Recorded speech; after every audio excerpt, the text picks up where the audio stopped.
At 8 a.m. on September 8th, the USS Jason Dunham was carrying out another routine patrol in the Caribbean when its SPY-6 radar picked up something that nearly pushed the region toward a major crisis. Venezuelan forces had suddenly begun mobilizing 25,000 troops along their Caribbean coastline and near the Colombian border, making a clear show of force against the U.S. naval presence. What Maduro's commanders did not realize as they followed orders from Caracas to Project Power and test Washington's resolve was that they were about to be reminded why challenging the U.S. Navy in these waters is a dangerous gamble. This was far from an ordinary patrol. The Dunham Strike Group was protecting international waters through which nearly $500 billion in trade moves every year, supporting the global economy and safeguarding access to the strategic gateway of the Panama Canal. Their assignment, part of Operation Pacific Viper, reflected a straightforward mission: keep vital shipping lanes secure, disrupt illicit trafficking networks, and maintain a strong American presence. Venezuela answered with a display of aging Russian-built hardware. Su-30 fighter jets racing at around 1,320 miles per hour, T-72 tanks moving at 37 miles per hour, and diesel submarines slipping through waters nearly 1,000 feet deep, apparently hoping to pressure a navy that has dominated the region for generations. Inside the Combat Information Center aboard the Jason Dunham, the tactical action officer studied a glowing display filled with red threat markers. Venezuela's declared exclusion zone pulsed across the map like a flashing warning.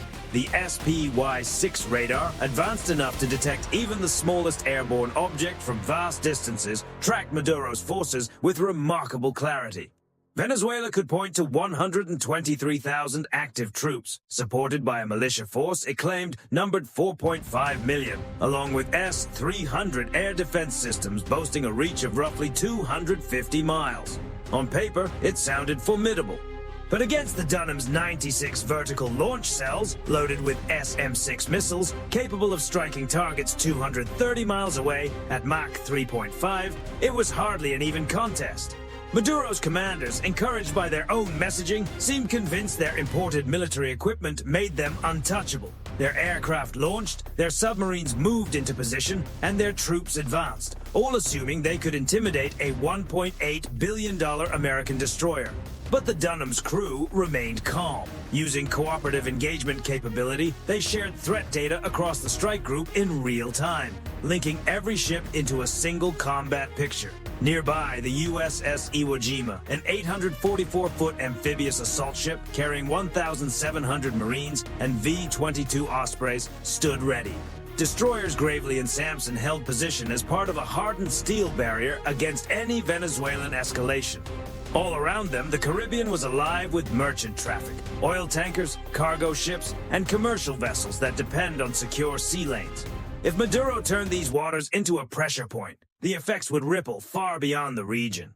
But defeating the U.S. Navy in its own operating space is not something history has ever made easy. As Venezuelan Su-30s took to the air and their submarines maneuvered below the surface, the stage was set for a tense confrontation. Caracas believed it was putting on a multi-domain demonstration of strength. Instead, it had chosen to challenge the one Navy that specializes in turning theatrical displays into hard lessons. From sunrise to sunset, Venezuelan forces showcased their older Russian equipment. The U.S. Navy answered with discipline and precision, turning rising tension into routine operations.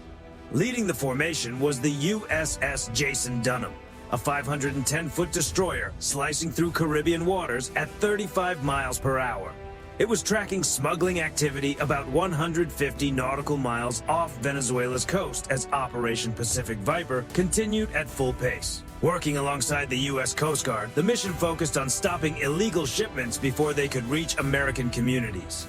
Night fell over the Caribbean, hiding whatever moved beneath the waves. Once again, the U.S. Navy was left to deal with the consequences of someone else's overconfidence. At 9:15 p.m., near the border between Colombia and Venezuela, and close to the notorious smuggling corridor of La Guajira, the dark sea shimmered under a thin strip of moonlight like shattered glass.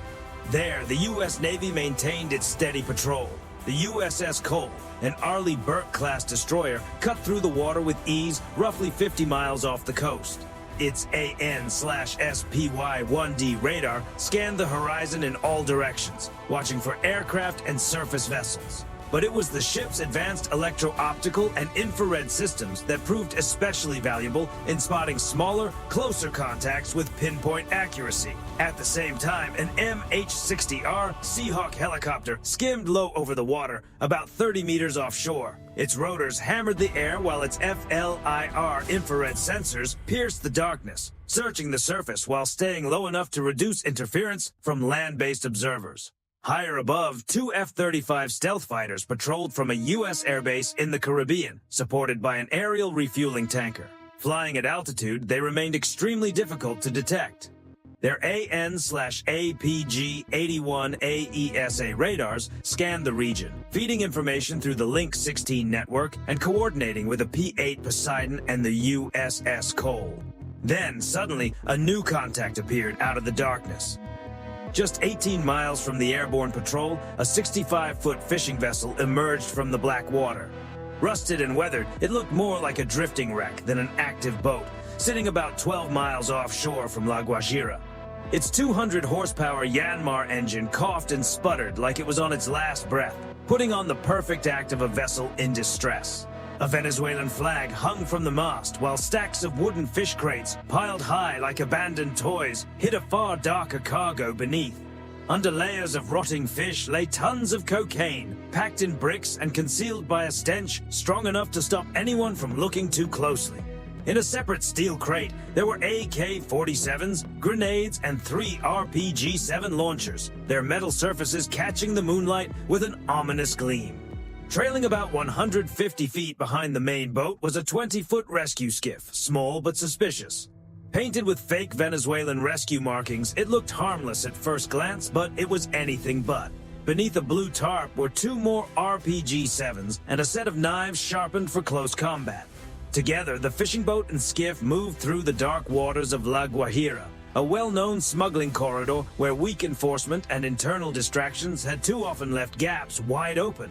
Far above, a P-8 Poseidon circled near Trinidad, roughly 250 miles from La Guajira, watching the area like a patient hawk. U.S. crews noticed something unusual almost immediately. An odd heat signature, subtle but suspicious. Their infrared systems locked onto the Yanmar engine, which was moving along at just 5 knots. It looked like a disabled vessel, but the engine temperature told a different story. It was running too evenly, too cleanly, too controlled for a real breakdown. This was not an accident. It was a carefully staged performance. On the radar screens, red markers blinked as the fishing boat and skiff shifted course in erratic patterns, weaving through the waves with no clear logic. Then the F-35s dropped lower, closing to around 60 meters from the target. Using their advanced electro-optical and infrared sensors, they confirmed what the crews suspected. Large hidden crates on deck and clear signs of concealed weapons. The USS Cole locked onto the contact next. Its AN/SPY-1D radar built a sharp, detailed picture of the scene. Officers could clearly make out the rescue skiff, armed and occupied by shadowy figures whose weapons caught the light in brief flashes. Even so, the decision was made not to board aggressively. Instead, commanders ordered a small patrol craft to move in from a safe distance, make contact, and issue a warning. A patrol boat launched from the USS Cole, closing to about 1.2 miles from the suspected smuggling vessel. On board were 4 U.S. Marines, outwardly approaching to offer assistance, but in reality sent to assess the threat up close. At the same time, an MH-60R Seahawk lifted off from the destroyer, climbing into the night about 3 miles from the target. Its sensors quickly confirmed 7 people on board, along with visible blades and rifle barrels reflecting in the moonlight. Then the situation changed in an instant. The smugglers opened fire. Rounds tore through the air, and 1 Marine was hit in the shoulder. Another was struck in the leg by a thrown blade from someone aboard the skiff. Almost immediately afterward, the smugglers launched CS gas canisters and smoke grenades, filling the air with thick white clouds that drifted across the water. The smoke disrupted visibility, interfered with the patrol boat's optics, and temporarily blinded the team to what was happening just ahead. At that point, the order came down. pull back and switch to standoff tactics. From an altitude of 1,000 feet, the MH-60R locked onto the target with its laser designator. An AGM-114 Hellfire missile was prepared for launch, guided by laser and built for precision, even through difficult conditions. Its guidance system cut through the smoke without issue, unaffected by the smugglers' crude attempts at resistance. Realizing the situation had turned against them, the smugglers panicked. They scrambled onto the rescue skiff and sped away at around 23 miles per hour, abandoning the main vessel and its cargo. U.S. forces, careful to avoid turning the encounter into a wider political crisis, waited until the skiff had put roughly 1,500 feet of distance between itself and the target boat. Then the strike came. From 1.2 miles away, the MH-60R fired a Hellfire missile. A bright streak crossed the night sky and slammed into the fishing vessel. The impact triggered a powerful blast that tore through the boat's upper structure, sending flame and debris into the darkness. Black smoke rolled upward. Pieces of wood and metal scattered across the sea. Bricks of narcotics spilled into the water alongside oil and wreckage, spreading under the moonlight in a grim aftermath. The rescue skiff disappeared into the darkness, reduced to a small shape bouncing across the waves. Whether it made it back remained uncertain. Then, just as quickly as it had erupted, the gunfire stopped. The sea grew quiet again. The injured Marines received treatment on scene, and fortunately, their wounds were not life-threatening. Once again, U.S. naval crews had contained a dangerous situation at sea, but across the water, Venezuela saw the incident very differently. Shortly after the vessel was destroyed, Venezuelan forces detected the explosion. They responded quickly. A Su-30 MKV roared into the area, its engines pushing it toward the scene at high speed, while an Mi-17 helicopter followed behind. The helicopter's powerful searchlight swept across the water, revealing the wreckage below. Broken wooden crates, twisted steel fragments, narcotics floating across the waves, oil spreading in the moonlight, and a torn Venezuelan flag drifting among the debris. The sight only intensified the anger. The Su-30 MKV pilot, overcome by the moment, locked onto the USS Cole. On board the American destroyer, officers stayed composed and immediately sent a warning over military channels. Do not engage! But emotion had already overtaken judgment. The Venezuelan pilot kept the USS Cole in his radar and launched a KH-31A anti-ship missile toward the American warship, sending it streaking through the night. The U.S. response was immediate. The USS Cole activated its layered Aegis defense systems. Electronic warfare countermeasures flared to life, and its close-in defenses stood ready.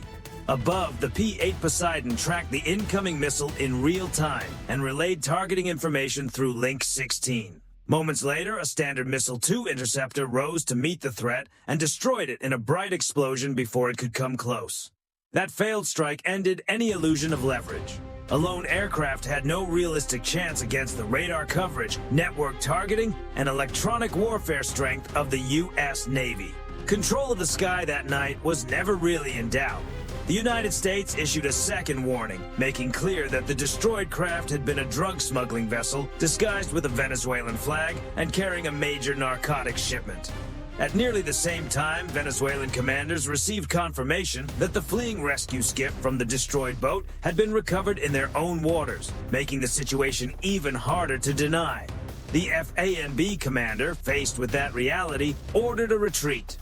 The Su-30 MKV turned away, its engine noise fading into the distance. The Mi-17 also pulled back into the night. The USS Cole continued its patrol while Seahawk helicopters flew low over the waves one last time to confirm the area was secure. No apologies were offered and none were expected. Back in Caracas, anger and embarrassment remained, softened only by the fact that no lives had been lost in the broader confrontation. The outrage was still there, but for the moment, caution had replaced impulse. Now the real question remained: what happens next? The U.S. Navy returned to base without damage, its dominance at sea once again clear. But one uncertainty still hung in the air like a gathering storm. Would this incident push the region closer to a wider clash, or force both sides into an uneasy pause in waters already filled with tension?